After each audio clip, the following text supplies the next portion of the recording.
Hello, good afternoon student. पूरा watch करना video, अगर अच्छा लगे तो लाइक कर देना, चैनल को सब्सक्राइब कर देना और सभी फ्रेंड्स को अपने शेयर कर देना ताकि सबको ये बेनिफिट्स मिल जाए। ठीक है, तो आज हम लोग हमारा OCM, हमारा most most most important topic लेने वाले हैं। क्या? Henri Fayol theory of management. Henri Fayol का administrative theory of management, it is the most important topic. हर साल महाराष्ट्र बोर्ड में ये टॉपिक आता है 4 मार्क्स के लिए या 8 मार्क्स के लिए। ठीक है, इस साल भी आया था, मैंने पेपर में देखा था। देन नेक्स्ट मंथ तो पेपर, अगले साल तो पेपर हुआ ही नहीं था, पिछले साल। एंड उसके भी मतलब 2019 में तो पेपर हुआ था, 2020 में भी हुआ था, 2021 में नहीं हो पाया था।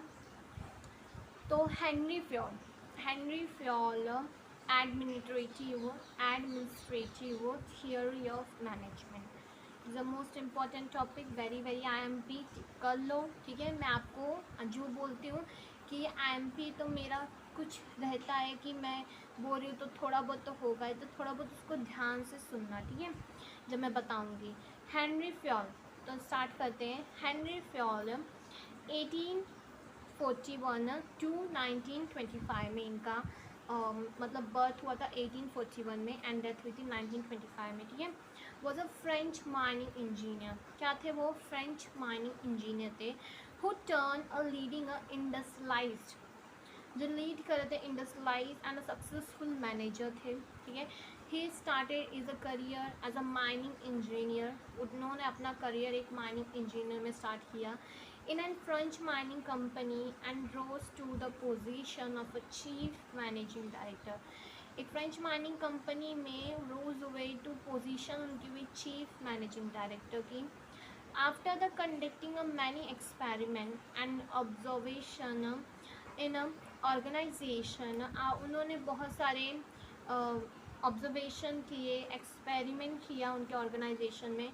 देन फ्योल, जो हेनरी फ्योल हैं, उन्होंने पर्पस किया, मतलब उन्होंने पब्लिश किया 14 प्रिंसिपल ऑफ मैनेजमेंट, जो एकदम डिटेल में एक्सप्लेन है इन इज फेमस बुक, उनकी famous book general and industrial administration. ठीक है, due to his a contribution in a development of a manager thought, इस कंट्रीब्यूशन से मैनेजर थॉट डेवलप हुई थी।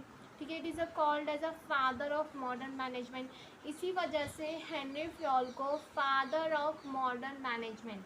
ठीक है, आपको दो मार्क्स के लिए इसमें से आ सकता है फिलिंग द ब्लैंक्स कि उनकी फेमस बुक का नाम बता दो, तो जर्नल एंड इंडस्ट्रियल एडमिनिस्ट्रेशन, या उन्होंने कितने प्रिंसिपल्स को पर्पस किया, तो 14 प्रिंसिपल टू आर फॉल्स में आएगा। और उनको क्या कहते हैं, तो फादर ऑफ मॉडर्न मैनेजमेंट। ठीक है, Fjell suggests 14 principles of management. This statement survey as a guideline for a decision making and management action.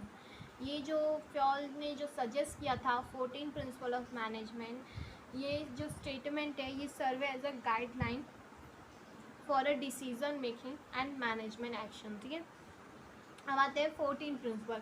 First principle क्या है? Principle of division of work. Then second principle, principle of authority and responsibility. Then third principle, principle of discipline. Then fourth, principle of unity of command. Principle of division of work क्या होता है? Divide करना।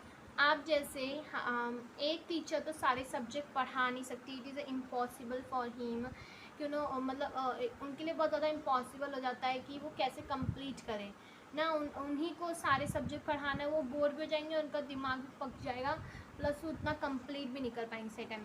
तो क्या होता है, school में divide हो जाता है। ठीक है, सब्जेक्ट वाइज टीचर आती हैं, तो इसे ही क्या कहते हैं, डिवीज़न ऑफ वर्क। आपके स्कूल में डिवीज़न ऑफ वर्क चलता है। ठीक है, principle of authority and responsibility. Authority मतलब क्या कि जैसे पावर, आपके जैसे वहाँ के हेड होंगे, जैसे प्रिंसिपल, हमारे प्रिंसिपल सर या फिर प्रिंसिपल मैडम होती है स्कूल में, उनके पास अथॉरिटी, वो हेड होते हैं, ठीक है। अब अथॉरिटी तो रिस्पॉन्सिबिलिटी होगी कि उनको पूरा स्कूल मैनेज करना है, सारे सब्जेक्ट टाइम पे हो रहे हैं, क्लास वाइज, ठीक है, सब प्रॉपर चल रहा है, बच्चे डिसिप्लिन में हैं, कुछ लर्न हो रहा है, वो कुछ सीख रहे हैं कि नहीं सीख रहे हैं। देन हर 6 मंथ उनके जो एग्ज़ाम हो रहे हैं प्रॉपर हो रहे हैं, उस एग्ज़ाम में कौन बच्चा कम आ रहा है, कि कौन क्लास ज़्यादा पीछे हो पा रही है, किस क्लास में बच्चे ज़्यादा मतलब तेज़ हैं, शार्प हैं, जल्दी कैप्चर कर लेते हैं चीज़ों को, ठीक है। ये सारी चीज़ें उनके ऊपर होती है, ठीक है, वो उनकी अथॉरिटी है। अथॉरिटी रहेगी तो आपकी फिर रिस्पॉन्सिबिलिटी रहेगी। जैसे प्राइम मिनिस्टर, उनके पास अथॉरिटी की पूरे मतलब भारत को अपने हिसाब से हैंडल करते हैं, ठीक है। तो उनके पास रिस्पॉन्सिबिलिटी है कि वो जो चीज़ें हैं उनको प्रॉपर मतलब एक सिस्टमेटिक तरीके से काम हो रहा है कि नहीं इंडिया में, वो देखना उनकी रिस्पॉन्सिबिलिटी है, ठीक है। Principle of unity of command मतलब क्या होता है, जैसे एक प्राइम मिनिस्टर है तो प्राइम मिनिस्टर सभी सीएम्स को कमांड दे सकता है, ठीक है। उनके अंडर में मतलब उनको सभी सीएम को पता है कि मुझे प्राइम मिनिस्टर का सुनना है, मेरा वो हेड है तो उन्हीं का सुनेंगे। वैसे एक एम्प्लॉय होता है, सभी एम्प्लॉयज़ का क्या होता है, मैनेजर हेड होते हैं, तो मैनेजर को उनको बातें सुननी है, ठीक है। तो इसको बोलते हैं principal of unity of command, मतलब एक ही यूनिट, मतलब कमांड्स जो हम जो आदेश होता है उसको सुने, ठीक है। Principle of unity of direction, मतलब डायरेक्शन मतलब क्या, कि एक ही राह में, मतलब एक प्रॉपर एक सिंगल प्लान पे पूरा ऑर्गेनाइजेशन काम करे तो वही अचीव हो सकता है। आप जैसे फॉर एग्जांपल आप ले लो अपने आप को, अगर आप सोचो कि मैं डॉक्टर भी बन जाऊँ, मैं डॉक्टर के साथ साथ मैं LLB भी कर लूँ, मैं लॉयर भी बन जाऊँ, मैं लॉयर के साथ साथ मैं UPSC गेट की भी तैयारी कर लेता हूँ, UPSC गेट के साथ साथ मैं IAS PCS भी बन जाता हूँ। तो आप एक ही साथ क्या 1000 काम हैंडल कर सकते हैं? नहीं ना। आप एक ही पॉइंट, अगर आप सोचो कि मुझे IAS या PCS मिलना है, ठीक है, तो आपने एकदम अपने गोल को सेट कर एंड उसी पे फोकस, उसी चीज़ों पे कंसंट्रेशन करके आप एक ही डायरेक्शन, मतलब एक ही रास्ता आपका, आपको वही चीज़ अचीव करनी IAS या PCS, तो आप उसी पे ध्यान दोगे और उस पर कंसंट्रेशन करोगे तो आपको वो चीज़ें अचीव हो जाएंगी, ठीक है। तो यही होता है कि मतलब एक डायरेक्शन तय करो, एक गोल सेट करो और मैनेजर उसी गोल्स को अचीव करने के लिए एम्प्लॉयज़ को एक डायरेक्शंस में लेके जाए, ठीक है, एक सिंगल प्लान यूज़ करें। Principle of subordination of individual organization, अब कैसे रहता है, एम्प्लॉयज़ अपनी इंटरेस्ट के चक्कर में ऑर्गेनाइजेशन के इंटरेस्ट को छोड़ देते हैं। उनको लगता है कि उनकी इंटरेस्ट बहुत अगर उनका बेनिफिट होगा तो सही रहेगा, बट देखो स्कूल में अगर टीचर्स को अच्छा मतलब सैलरी नहीं मिल रहा है, ठीक है, और मतलब जो हेड है स्कूल की, वो क्या सोच रही है कि फ़ीस आए और मैं टीचर्स को बोलूँ कि फ़ीस कम आ रही है और मैं फिर सैलरी आधी करके दूँ, तो अपना बेनिफिट वहाँ पे देख रहे, ठीक है। पर यहाँ पे देखो जैसे अब उन्होंने सैलरी आधी दी, अब उन्होंने सैलरी आधी दी तो टीचर्स को सैलरी आधी मिली, तो कई टीचर्स नाराज़ होकर क्या हो गई, चली गई, ठीक है, स्कूल उन्होंने छोड़ दिया, या नहीं किसी टीचर ने छोड़ा, स्कूल में मतलब जितनी सैलरी, जितनी उनको इनकम मिली उतने हिसाब से उन्होंने काम करना शुरू कर दिया। मतलब जैसे पहले वो पढ़ाती थी हर चीज़ों को एकदम डिटेल में एक्सप्लेन करना, अब वो उतना नहीं ध्यान देती है, नॉट कंसंट्रेशन उनका उतना नहीं रहता है बच्चों के प्रति, एंड अपना काम करती रहती हैं, कोई करे चाहे ना करे, उतना उनको अब ध्यान नहीं रहता, उतना उनकी रिस्पॉन्सिबिलिटी अब वो नहीं समझती कि मेरी है उनके अकॉर्डिंग, क्योंकि उनका फ़ीस कम हो गया, ठीक है। तो इसी की वजह से क्या होगा कि स्कूल में अगर टीचर ढंग से पढ़ाएंगे नहीं, बच्चे फेल हो जाएंगे, तो कई माँ बाप सोचेंगे कि टीचर्स यहाँ पे पढ़ा नहीं पा रही ढंग से, हम दूसरे स्कूल में डालते हैं, तो इसकी वजह से कई मतलब स्कूल में से बच्चे कई चले जाएंगे स्कूल छोड़ के।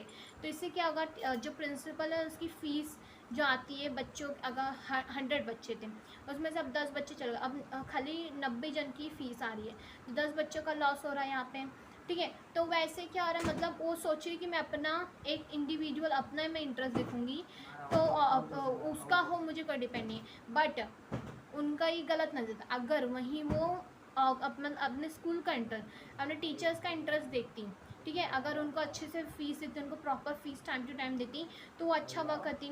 बच्चे और 10 जन को लाते कि यार स्कूल में बहुत अच्छी पढ़ाई होती है, बहुत अच्छी मैम है, सब बच्चे अट्रैक्ट होकर और आते, 100 से 110 हो जाते बच्चे, ठीक है। तो मतलब अपना इंटरेस्ट देखने की जगह अगर एक एम्प्लॉयज़ अगर अपने ऑर्गेनाइजेशन का इंटरेस्ट अगर देखेगा, अगर ऑर्गेनाइजेशंस के गोल्स को फुलफ़िल करेगा, तो वो क्या होगा, उसको उसका भी वहाँ पे बोनस होगा, ठीक है। Principle of centralization. अब सेंट्रलाइजेशन जैसे क्या होता है कि अब एक स्कूल है तो प्रिंसिपल रहता है, वो हैंडल कर लेता है चीज़ों को, अथॉरिटी उनके हाथ में रहती है। तो एक पूरे स्कूल को प्रिंसिपल अपने हाथ में, अब सारी पावर अपने हाथ में रख के अथॉरिटी को चलाता है। अब जैसे बहुत बड़ी स्कूल है, बहुत ब्रांचेस उस स्कूल के, तो ज़रूरी नहीं एक जो प्रिंसिपल है या मैम प्रिंसिपल सर वो हैंडल तो नहीं कर सकते ना, वो एक मतलब इतनी सारी स्कूल्स हैं, तो उसके लिए क्या हुआ है, वहाँ पे डिफरेंट लोगों को हायर किया गया। मतलब क्या हुआ है कि अथॉरिटीज़ को क्या कर रही है, डिसेंट्रलाइजेशन यहाँ पे कर दिया गया है। मतलब अथॉरिटी जो पूरी एक सिंगल आदमी के पास थी, अब वो कई सारे आदमियों के पास कर दी गई, ठीक है।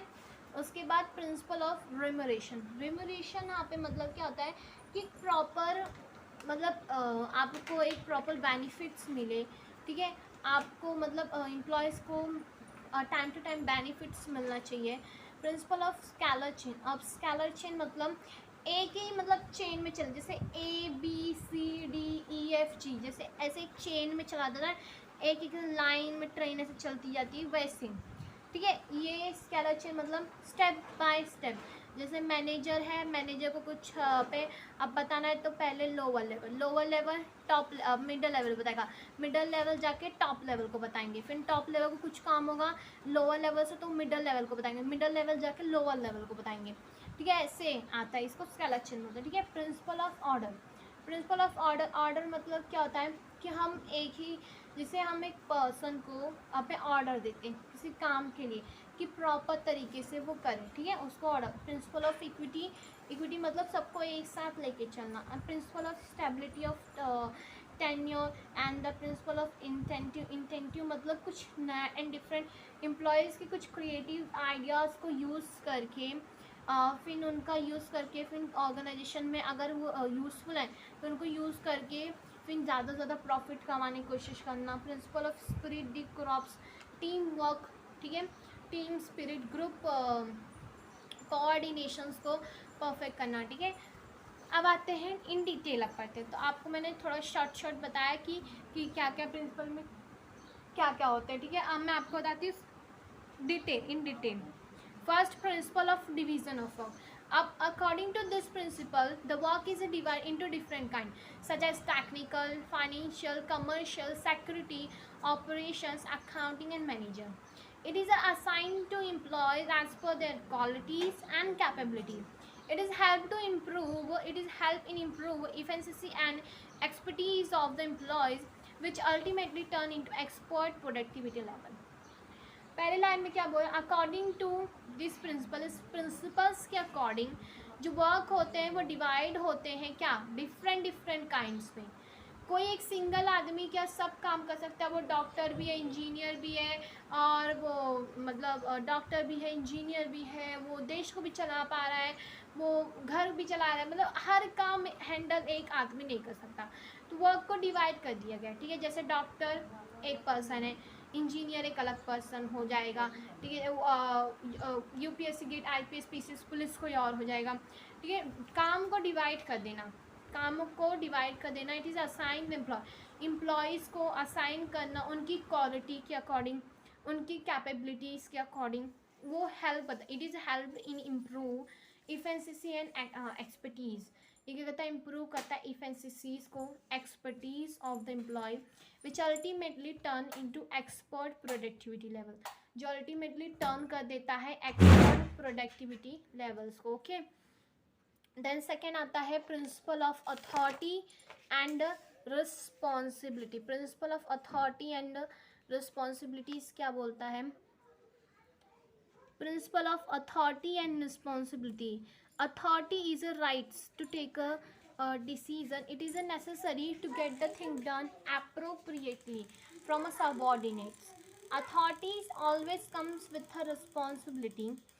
If the manager is given that authority to complete a task within a given the time, he should be a header responsible if does not complete the work in a given the time. Manager should not have a proper authority. Manager should have a proper authority to take a managerially decision on his own in respect to the goal. देखो क्या बोला है कि authority is a right to take a decision. अब आपके पास अगर power है तो आपके पास डिसीज़न लेने की राइट है. ठीक है, आपके पास पावर है तो आपको क्या डिसीज़न लेने का आपके पास अधिकार है कि आप कोई भी डिसीज़न ले सकते हो अपने अकॉर्डिंग, क्योंकि आपके पास उतनी पावर है. प्रिंसिपल है तो स्कूल को कैसे, स्कूल में क्या बदलाव करना है क्या नहीं करना है, ये प्रिंसिपल्स के हाथ में होता है. टीचर्स खाली पढ़ाने का काम करते हैं. ठीक है, तो प्रिंसिपल क्या है, प्रिंसिपल के हाथ में अथॉरिटी है, उनके पास पावर है. It is a necessary to get the thing done appropriately from a subordinate. ये बहुत ज़्यादा नेसेसरी हो जाता है कि हम अपना काम, अपना जो हमको अपना जो हम पावर है उसके अकॉर्डिंग हम अपने काम को परफेक्ट पूरा करें. जो अथॉरिटी होती है वो ऑलवेज कम्स विथ रिस्पॉन्सिबिलिटी. क्या होती है, रिस्पॉन्सिबिलिटी के साथ आती है. अब प्रिंसिपल है तो स्कूल को कैसे चलाना है, स्कूल को कैसे नहीं चलाना है, ये डिपेंड करता, ये क्या करता है, डिपेंड करता है पे प्रिंसिपल मैम के हाथ में. ठीक है, कि ये अथॉरिटी उनके पास है तो उनके सर पे रिस्पॉन्सिबिलिटी है कि proper time to time fees दे. ठीक है, लोग उनके टीचर्स को, ताकि वो प्रॉपर अपने क्या कर सकें, अपना वर्क टाइम से कर सकें. ठीक है, if the manager is given the authority to complete a task within a given a time. अगर मैनेजर है उसको मैंने प्रॉपर अथॉरिटी दे दी तो उसको कंप्लीट करना होगा उसका टास्क जितना मैंने उसको टाइम दिया होगा. ठीक है, he should be a had a responsible. वो ही रिस्पॉन्सिबल होगा if it does not a complete the work given a time. अगर मैंने एक टीचर समझो फॉर एग्ज़ाम्पल, अब प्रिंसिपल मैम चली गई कहीं बाहर घूमने सम फ्यू डेज़, वो कुछ कहीं चली गई घूमने, कश्मीर में ले लो एग्ज़ाम्पल. तो उन्होंने एक चांदनी मैम है, उन्होंने एक मैम को अथॉरिटी दे दी कि जितने दिन मैं नहीं आऊँगी आपकी अथॉरिटी है कि स्कूल प्रॉपर चले. ठीक है, स्कूल में सभी बच्चे पढ़ाई करें, डिसिप्लिन के साथ हो. ठीक है, टीचर्स एंड सर्स अपना काम प्रॉपर करें, ये रिस्पॉन्सिबिलिटी आपकी है. ठीक है, अगर अब आई वो, उन्होंने देखा पर चांदनी मैम ने अपनी रिस्पॉन्सिबिलिटी ढंग से नहीं करी. ठीक है, अब उन्होंने अपनी रिस्पॉन्सिबिलिटी ढंग से नहीं निभाई, मतलब नहीं प्रॉपर उन्होंने घोटाला कर दिया. मतलब 10,000 रुपये दी थी मैम ने कि उसमें से 2 टीचर्स की फ़ीस आपको दे देनी है. नर्सरी जूनियर्स की 2 टीचर्स थी नर्सरी जूनियर की, तो उन्होंने एक मैम को तो फ़ीस दिया, दूसरे मैम का फ़ीस बोला कि अभी आया नहीं, वो 5,000 उन्होंने ही रख लिया. तो उन्होंने अपनी अथॉरिटी का गलत फ़ायदा उठाया. ठीक है, उन्होंने अपनी पावर्स का गलत यूजेस किया और उसकी वजह से वो टीचर स्कूल के छोड़ के चली गई क्योंकि उनको टाइम पे फीस नहीं मिला. ठीक है, उनको बोला मुझे बहुत सारे जॉब के रिक्वायरमेंट है, मैं अपना वहाँ जाके जॉब करूँगी, मुझे यहाँ पे कुछ टाइम पे मिल नहीं रहा है. अब जब मैम आई, ठीक है, principal ma'am I, Chandni ma'am से पूछा कि वो जूनियर वाली टीचर क्यों चली गई, तो उन्होंने बताया सम रीज़न्स. बाद में उन्होंने कॉल किया मैम को तो पता चला कि अरे राम रे, यहाँ पे तो उनको फ़ीस ही नहीं मिली. तो गलत यूज़ किया गया यहाँ पे, उनके चीज़ का गलत यूज़ किया, उनके पावर्स का. ठीक है, manager should have a proper authority to take a managerial decision on his own in respect to the goal. Managers को एक प्रॉपर अगर अथॉरिटी दी जा रही है मैनेजर्स की, तो वो डिसीज़न लें एक प्रॉपर, ताकि उनका गोल अचीव हो. एक कंपनी है, 10 कॉटन्स के शर्ट बनाने का उनको दिया गया. वहाँ के मैनेजर्स को अथॉरिटी दी कि आप कैसे भी करके 1 महीने के अंदर 10 कॉटन के शर्ट बनवाइए. अब उन्होंने अपनी रिस्पॉन्सिबिलिटी टाइम पे नहीं, तो क्या वो थोप सकता है एम्प्लॉयज़ के ऊपर? नहीं, गलती उसकी है. उसको पूरी अथॉरिटी दी है कि आप एम्प्लॉयज़ से चाहे जितना काम करवाइए, हम आपको देते हैं अथॉरिटी, आप चाहे जैसे काम करवाइए, पर हमें 1 महीने के अंदर 10 कॉटन की शर्ट चाहिए. ठीक है, तो उन्होंने अपना काम पूरा तो किया नहीं. एक टाइम था 10 कॉटन की शर्ट बनाने का, पर उन्होंने वो टास्क कंप्लीट किया नहीं, ठीक है। तो सारी की सारी रिस्पॉन्सिबिलिटी किसकी हुई, वहाँ पे सज़ा किसको मिली जाएगी, किसकी इनकम में से अब पे पैसे कटेंगे, तो वो मैनेजर्स की, समझा। Principle of discipline, discipline according to Fayol, discipline is the most essential thing in the organization. ये जो डिसिप्लिन है ना, ये हर जगह होना बहुत ज़रूरी, चाहे वो घर में हो, फिर वो चाहे बाहर हो, फिर वो चाहे स्कूल्स में हो, फिर चाहे कहीं भी हो, डिसिप्लिन होना मस्ट मस्ट मस्ट मस्ट ज़रूरी होता है, ठीक है। आपके लिए डिसिप्लिन, प्रॉपर एक डिसिप्लिन होना एक इंस्टेंशियल थिंग होता है ऑर्गेनाइजेशन में। Employ must obey the and respect to the rules the governor to govern the organization. मतलब एम्प्लॉयज़ को सारे रूल्स एंड रेगुलेशंस का रिस्पेक्ट करना चाहिए उन्हें। मतलब 8 बजे ऑफिस में आना है तो बंदा 9 बजे सो के नहीं आना चाहिए यहाँ पे, 8 बजे तो 8 बजे, रूल्स तो रूल्स, ठीक है। और discipline help to achieve, discipline की मदद से एक ऑर्गेनाइजेशन अपने गोल्स को अचीव कर सकता है। अगर प्रॉपर डिसिप्लिन सिस्टमेटिक ढंग से अगर काम होगा, ठीक है, आपको बोला 8 घंटे में, तो आप प्रॉपर 8 घंटे में वो काम करके दे रहे हो, परफेक्ट डिसिप्लिन के साथ आप अपना काम कर रहे हो, एक रिस्पॉन्सिबल पर्सन के एक रिस्पॉन्सिबल होके कि मेरा ये काम है, मेरा वर्क है, मुझे इतनी इनकम मिलती है तो मुझे इतना काम करना है, ठीक है। तो बिना कोई आराम, बिना कोई फालतू डिस्कशन, बिना कोई टाइम पास के आप अपना काम प्रॉपर डिसिप्लिन करते हो, तो एक ऑर्गेनाइजेशन को डेफिनेटली यहाँ पे उनका गोल्स अचीव होगा। Good discipline is a result of a effective leadership. एक गुड डिसिप्लिन, एक परफेक्ट डिसिप्लिन क्या होता है, यहाँ पे एक परफेक्ट यहाँ पे डिसिप्लिन एक इफ़ेक्टिव लीडरशिप का मतलब, अगर कोई मैनेजर है, अगर वो प्रॉपर अपने एम्प्लॉयज़ को, ठीक है, अपने एम्प्लॉयज़ को प्रॉपर डिसिप्लिन में वर्क उनका हो रहा है, तो ये इफ़ेक्ट कर रहा है इस लीडरशिप, उस मैनेजर के ऊपर, क्योंकि वो चीज़ों को अच्छे से हैंडल करके एक प्रॉपर डिसिप्लिन में काम को करवा के ले रहा है, ठीक है। There must be a clear understanding between the management and workers regarding to the organization rule. यहाँ पे एक प्रॉपर अंडरस्टैंडिंग होनी चाहिए मैनेजर्स के भी, मैनेजमेंट के बीच में, वर्कर्स के बीच में, जो ऑर्गेनाइजेशंस के रूल्स एंड रेगुलेशन हैं, ठीक है। कभी कभी क्या हो जाता है कि एम्प्लॉयज़ को पता ही नहीं होता है कि ये भी रूल्स है, ये भी रेगुलेशंस हैं यहाँ पर, ठीक है, तो वो कर देते हैं, तो फिर अब उनसे गलती हो गई, तो उनको पहले सारे रूल्स एंड रेगुलेशन बता दो कि इतना ये ऐसे रूल्स हैं, आपको ये अकॉर्डिंग ये रूल तोड़ना नहीं है, ठीक है। Basic discipline should be observe at all level of management. जो बेसिक डिसिप्लिन होता है वो क्या होता है, ऑब्जर्व किया जाता है ऑल लेवल ऑफ मैनेजमेंट में, ठीक है। Principle of unity of command, principle of unity of command क्या होता है, each member of organization should receive order for only one superior. हर जो ऑर्गेनाइजेशन होती है उसमें ऑर्डर यहाँ पे मतलब एक आदमी ही ऑर्डर देना वाला होना चाहिए, एक ही पर्सन खाली ऑर्डर दे, ताकि सारे जो हमारे सबॉर्डिनेट्स हैं वो उनका क्या चले वहाँ पे फॉलो करें, ठीक है। This principle help in managing the conflicts and solving the disputes among the people in the organization. ये प्रिंसिपल क्या करते हैं, हेल्प करते हैं मैनेज करने में, अवॉइड करने में कॉन्फ्लिक्ट्स एंड जो भी झगड़े होते हैं उनको सॉल्व करने में अमंग द पीपल, जो ऑर्गेनाइजेशन में एम्प्लॉयज़ होते हैं या मैनेजर्स के बीच या एम्प्लॉयज़ के बीच में जो भी झगड़ा होता है। It is also help in avoiding the confusion, और ये बहुत ज़्यादा हेल्प करता है कन्फ्यूजन्स अवॉइड करने में।